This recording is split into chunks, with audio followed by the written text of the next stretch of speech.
So we're here. We're doing another episode of Live and Direct. But today we're having a really special guest, and I'm just thankful and grateful that he's went out of his way to take his time and connect with us. And he's just retired from the greatest career ever in the history of surfing. He's, the world's greatest surfer ever to have stepped on a surfboard. And, he's going to be a new father. He's super busy and also very gracious at the same time. So he's went out of his way. So I really can't wait to get this conversation started. And we're going to be hitting him up just in seconds. But it's Kelly Slater. And obviously everybody knows who Kelly Slater is. He's the spokesman for surfing. He's also a business entrepreneur, wave pool guy. There's just so many things that you could say about him, but we're just going to be conversating about surfing, personal things, retirement, children, airs. I really want to get into the air game because he's a rail guy, but he is one of the world's greatest airs, or maybe not the greatest air guy, but he's done the greatest airs. And it started with the one at Pipeline when he did the spinning flip rotation thing. People call it a rodeo flip, but he's also the only person to do a frontside 720. So people have done him backside, but he's still the only one to do it frontside. I'm 99% sure of that. So I want to talk to him a little bit about that and, see what his take is, see what he thinks of, surfing today as a whole, and really just, get into what he's done, and also too what he feels that his greatest attribute to surfing is, because everybody has different opinions, but what his greatest moment in his head, or what gave him the most gratification or self-satisfaction in his career, because he's had so many different highlights, and so many people think, oh, it was this, or it was, winning pipe at almost 50 years old, or whatever. But I want to know if it's something that he did like in the NSSA, or something that he did like if it was Kelly Slater Black and White, the Quicksilver movie, or whatever it is. And on top of it, one thing I even told him the other day was, it's been such a great honor to be able to grow up and watch this guy compete against him when I was really young. I was 8 years old. He was in the 12 and under still. But to watch his legacy and what he did, and watch his career all the way from the very beginning to till now, which it's far from over. But being a surfer and being a friend, it's really been an honor to watch this. It's something that I feel that, it's like watching Michael Jordan or Michael Phelps, or actually, playing basketball with Jordan and growing up and seeing him and hanging out like at the US championships and stuff, all the way through to where now he's retiring, and how long his career's been. But it's just been, as a sideliner, it's been so incredible to watch this guy like reinvent himself and, do new things, take it to the air, take it to whatever, Waimea, Mavericks, all the different spots on all different levels, and coming from some of the worst waves in our nation, coming from Florida, and to see where he brought his surfing, especially in the good waves, particularly backdoor, and what he's done at Pipeline. It's very interesting to have watched it all the way from him being a little kid at Sebastian Inlet, or coming to Trussell's, and even filming with my dad when he was real young, and watching his diet change. Because when Slater was a kid, he would show up to Trussell's, and his snack was Cheese Whiz, which is the spray cheese with Ritz crackers.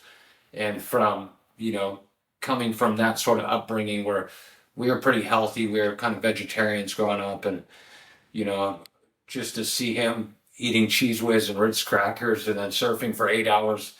But I know that's not his diet anymore. And so it's been pretty cool to watch what he's done and how he's carried himself. And so we're going to get on the phone with him. Sorry, it's not in person. We're going to loop around though for round two. This is just the beginning. So hopefully you guys like what you hear. Hopefully I can ask some entertaining questions, some personable stuff. And we'll go from there.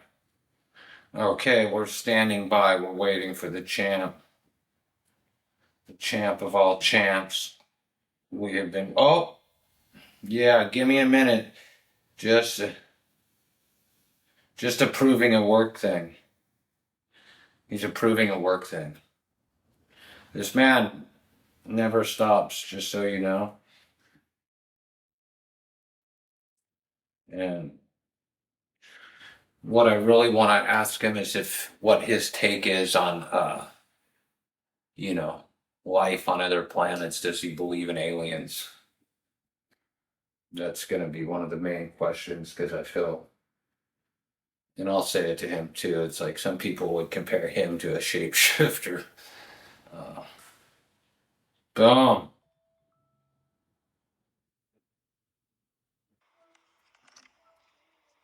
There he is.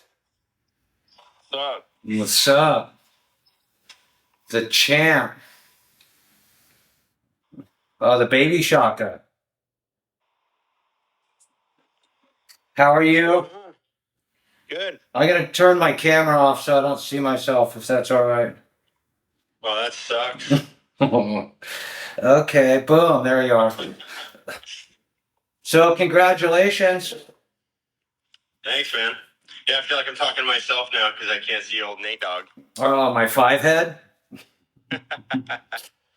All right. Well, I don't want to bother you, but I am bothering you, and I just want to say thank you for taking the time out, and I really appreciate it. And I was just telling the camera like how incredible it is, and what an honor it's been to watch and surf with you like my whole life since I was 8 and you were maybe 12. But just to watch your career and all the way through, and I know it's not over. I feel like this is going to be the best part of your life, but how does it feel to retire from competition? Which I know you've been being asked a lot. Yeah, no, I feel. I don't know how I feel yet. I feel a lot of different ways. Obviously, like I feel a little bit of relief because it's just been a lot of stress and pressure all these years. I guess you put on yourself to different levels. Um, some sadness because you're just part of a group for so long. This thing is like this entity is what you do and a lot of your identity and all that kind of stuff. And excitement, I guess, as well. Are you kind of looking at a place in the world I want to go that I haven't been or haven't had time to go in a while? I know I'm going to start getting myself back to Fiji a lot more. Some different spots in Indo that I haven't been to. Maybe a bit more time in Tahiti, and be able to kind of schedule life out a little differently. So it's it's mostly good, but there's just a process of change, and that's a good thing. That's part of your growth in life, I guess. Yeah, well, you're at the beginning of the third quarter, I feel like. You know? Yeah, maybe so. Yeah, I'm in the back half. Well, could be the best half, though. Now. Yeah, could be an exciting one.